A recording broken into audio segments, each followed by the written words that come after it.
From the studios of Farm Journal Broadcast, this is AgDay.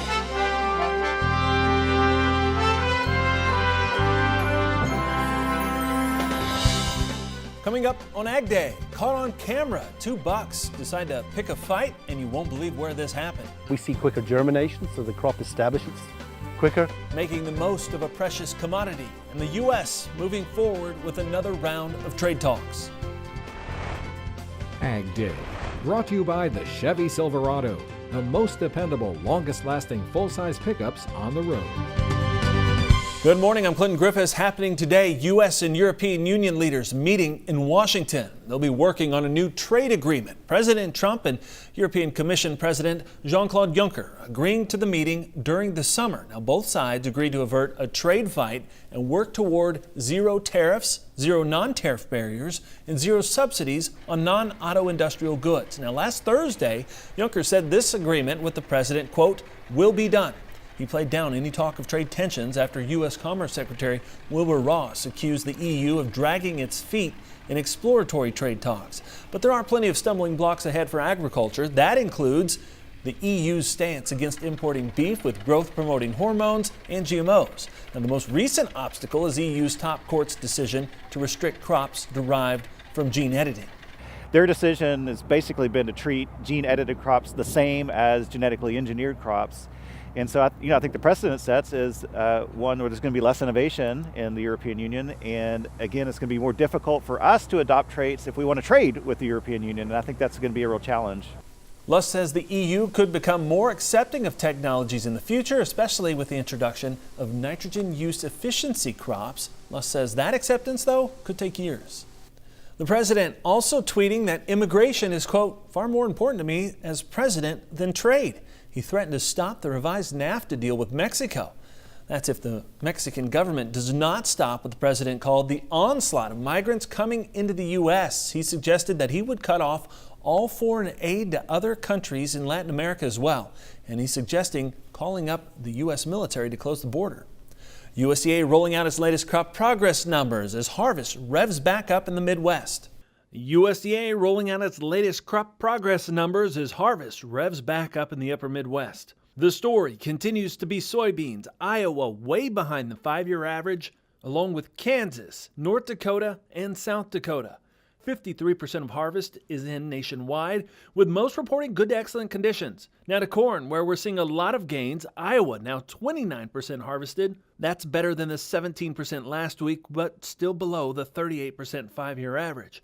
49% of harvest is now complete nationwide. A majority of the crop is good to excellent. And the numbers also show the devastation caused by Hurricane Michael on Georgia's cotton crop. The state now reporting 49% of the crop poor to very poor. Only 16% in the good to excellent category. Some farmers are already done with harvest for the year. Randy Aberle of Melvin, Illinois is one of those. Now he's making plans for next year. Randy says yields are great, but not as high as last year. We're probably 10% off of where we've been the last 3 years, but we are still, 20, 30 bushel over APH at this point. Coming up tomorrow on AgDay, national reporter Betsy Gibbon will share more about the situation in Illinois on her I-80 harvest tour. China continuing to deal with an outbreak of African swine fever. 2 new cases of ASF have been reported in Yunnan province in southwest China. That's the first case of the disease in a key pork-consuming part of the country. So far, the world's largest pork producer has culled 200,000 head due to the outbreak. That number represents only a small part of the 700 million pigs processed every year for food consumption. And because of what's happening in China, Reuters reporting the U.S. is ramping up its safety procedures when it comes to African swine fever. It's leaving animal feed ingredients that come from China in storage. U.S. officials say they are also increasing the ability to test for the disease. If the virus did show up here, it could cause big problems for the pork industry, which is already hurting from retaliatory tariffs imposed by China and Mexico. More stress for farmers financially as borrowing needs continue to rise. That's according to the Federal Reserve's Ag Finance Data Book. Operating loans made by large agricultural banks have led to a significant increase in lending. A quick look at the numbers tells that story. In the third quarter, non-real estate farm loans were 30% higher than a year ago, and the number of loans larger than $1 million nearly doubled. Delinquency rates on those loans while low are trending higher. While farm prices and economics are a major concern in rural America, it's not the biggest concern, at least according to a newly released poll. The study done by NPR, the Robert Wood Johnson Foundation, and the Harvard T.H. Chan School of Public Health found that 1/4 of rural Americans, 25%, say opioid and other drug abuse is the biggest problem facing their local communities. Economic concerns, they come in at second, at 21%. According to its authors, no other topic even comes close after that. Later this week, the president's expected to sign the recently passed opioids legislation from Congress. It eases limits on Medicaid funding for addiction treatment and expands access to medication-assisted treatments. It isn't always just about getting your own work done. Sydney Clausen joins us to explain, and she has today's crop comments. Good morning, Sydney. Thanks, Clinton. Well, it's moments like this that remind us all of what is truly important during the harvest. This picture shared with us by Stephen Connor of Beechy, Saskatchewan. Stephen says his good friend and neighbor is busy kicking cancer, so friends and neighbors stepped up to help bring in the crops. Now, it took several days, but they were able to get it done. Great job, guys. Well, as we take a look at our wind forecast as we head through the day today, we're going to be seeing kind of the usual suspects, the Great Lakes, and then especially over towards the northern plains and over in the Four Corners region. That's where we see the windier conditions today. Overnight, things slacken off just a little bit for most of those areas. And then as we head through the day on Wednesday, we'll start to see those winds shifting a little bit eastward through the northern parts of the Plains states, heading on into New England as well.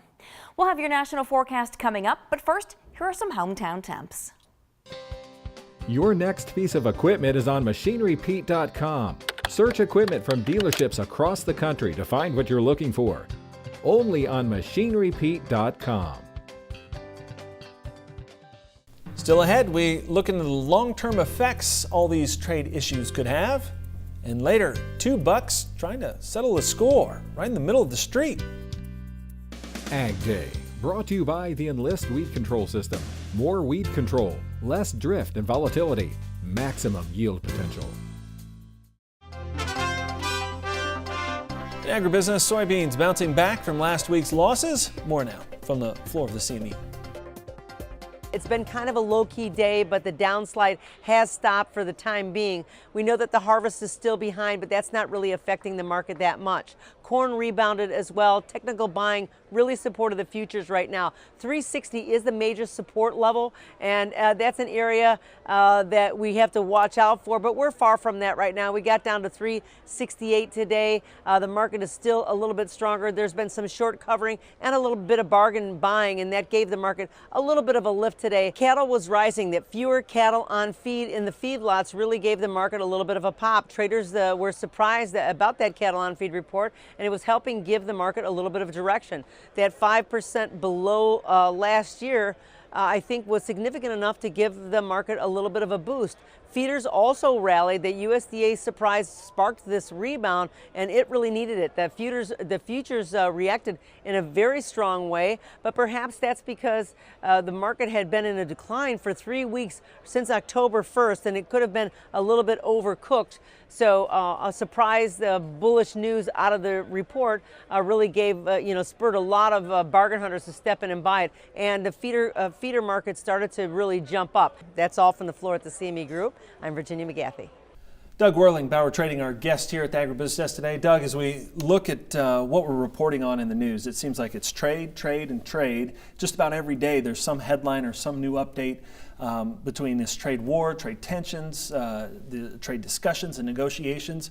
But I think longer term, we're starting to wonder, what does this mean for us demand-wise? Does this change the U.S.'s outlook for that? And what's your take on what you're watching? So there's a level of frustration. I do more analyzing every morning of geopolitical issues and politics than I should. And as an analyst, that is a thing that wears you down over a period of time. So I know that you hear the same thing over and over and over, but what we saw happen back in the embargo situation in the 70s is we were a primary wheat exporter in the world.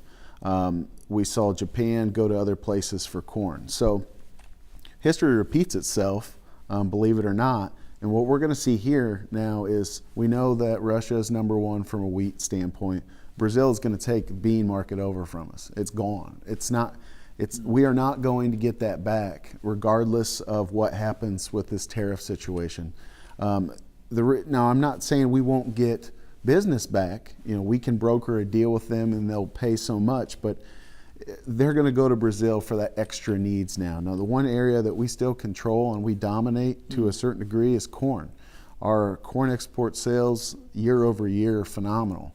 We need to really lock in on what's going on with this tariff situation and not make that same mistake and disrupt that market, because we're already seeing some changes with our ethanol exports because of the tariff situation, and that has higher ethanol stocks and things like that. Those are temporary, that should work themselves out. But the longer term effect is, Brazil's going to be the #1 bean exporter in the world here, if they already are not right now. Does that put a lid or a floor on our prices? Does that change the pricing dynamic, or is there only so many beans in the world? Right, like we've talked before. It's demand isn't slowing down. It's just the shift in supply chain of where these things are coming from is changing. So, we have to open we spent 30 to 40 years of time opening business with certain aspects. Now we have to go back to it and open up new avenues. All right, well, we'll keep checking on it and keep reporting on it. Appreciate it, Doug. Thanks so much. We'll be back in more AgDay. Just a minute. For a free 2-week trial to Jim's daily global market letter, call Bauer Trading toll free at 1-800-533-8045.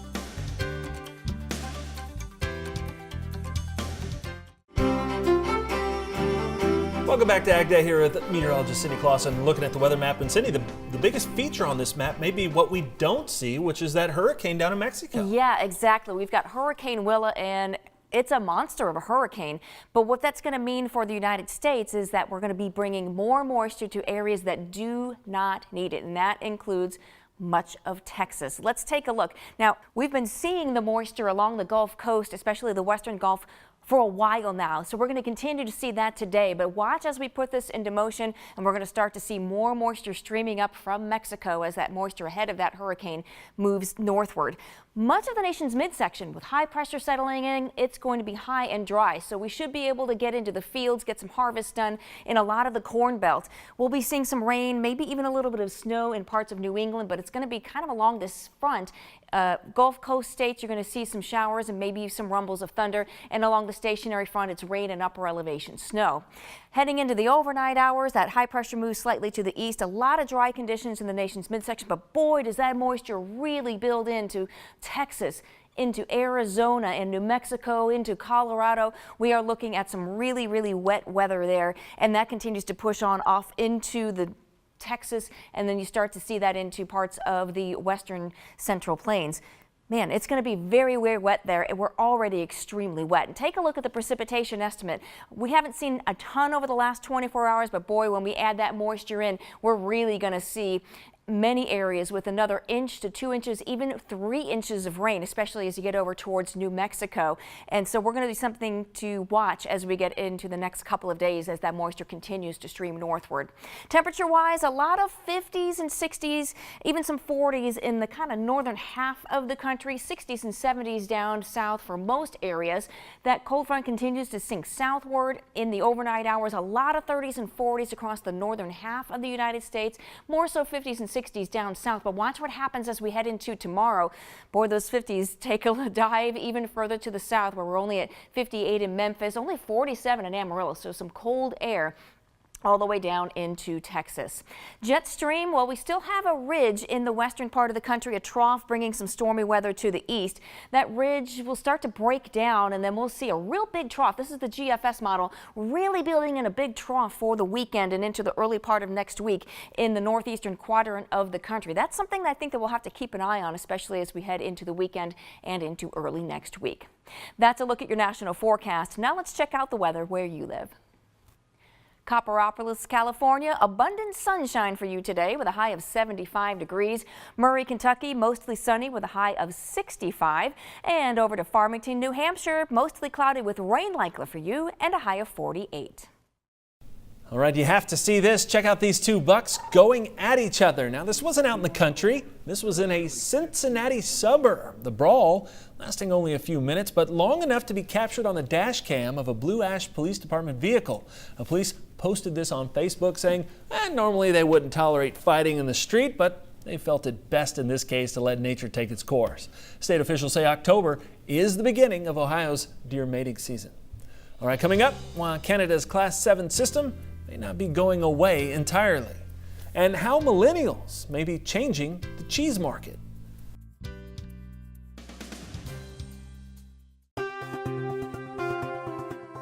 The U.S.-Mexico-Canada agreements focused on the repeal of the Canadian Class 7 pricing system, but that system may not be going away entirely. According to a report in Politico, there's a clause in the agreement that allows part of the program to survive, just in a lesser form. The report goes on to say that the proposed replacement of Class 7 allows Canada to continue to closely match U.S. protein prices.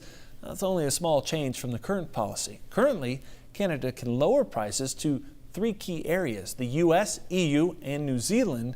As we first reported last week, a vote on the agreement probably won't happen until next year. Farm Journal's Milk reporting millennials are changing the face of cheese. The report says people are eating 3 times more natural cheese than what people did in the 70s. At the same time, consumption of processed cheese is on a downward trend. Per capita consumption of processed cheese has fallen less than 1%, but natural cheeses have increased 1.5% over the last 20 years. All right, when we come back, the importance of water and new research to help conserve this precious resource.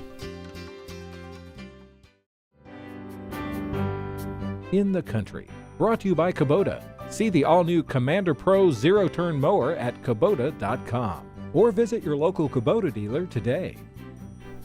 Water, it's the most important thing when it comes to agriculture, and conserving it is critical. The University of Tennessee's Institute of Agriculture is working on several projects where they grow crops with the least amount of water possible.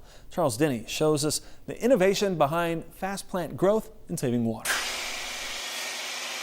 Flavor enhanced indoors. Water just might be the secret ingredient. This is garden sage, commonly used as a seasoning in meats, soups, and salads. These plants are cultivated under greenhouse lights at UT's Ag Research Center in Jackson, where crop physiologist Avat Shakufa is testing 2 varieties of sage. Both of them, they are saving a high amount of water compared to other like row crops. Water usage is key in this experiment. Teaming with food scientists, ag researchers look to gain a better understanding of how water deficit stress might impact the flavor of sage. Logically, you might think more water, better taste, but not necessarily. The goal is to conserve water and still produce a great tasting product. You know, it's very important for like industry, like sausage industry, meat industry, to use this sage to change the taste and flavor of meat. So if we can figure it out, the one that has saving more water and we need less water to apply, it's like win-win, right? The Herb project focused on levels of water use, high, low, or somewhere in between. UTIA also has research about the soil's ability to hold water and how introducing another element might help there. It's probably 3 to 6 tons, and you can see the response with the plants. Soil scientist Forbes Walker compares rows of soybeans at UT's Milan Ag Research Center. The black substance is biochar, produced at this gasification plant in Lebanon, where wood chips and waste that would have gone into a landfill can be made into this product. Does biochar, so named because it resembles charcoal, have an impact in agriculture? These rows were planted at the same time, with biochar this high, without this high. Walker says biochar helps the soil increase its water holding capacity. We've added here 5 different rates of biochar, and we're looking at the crop response to these 5 different rates of biochar. And as you can see, we are getting some quite good responses. I think some of the initial responses we see is because of that increased water holding capacity of the soil. We see quicker germination, so the crop establishes quicker. Walker says the difference in plants with biochar could be even greater in years with little rain. Meantime, Shakufa is doing similar work now with moisture levels and indoor soybeans. These projects are about growing food with just the right amount of water, and hopefully that's less water. This is Charles Denny reporting. All right, thanks, Charles. And that's all the time we have this morning. Sure glad you tuned in. It's been part of your day with us. From all of us here at AgDay, I'm Clinton Griffiths. Have a great day.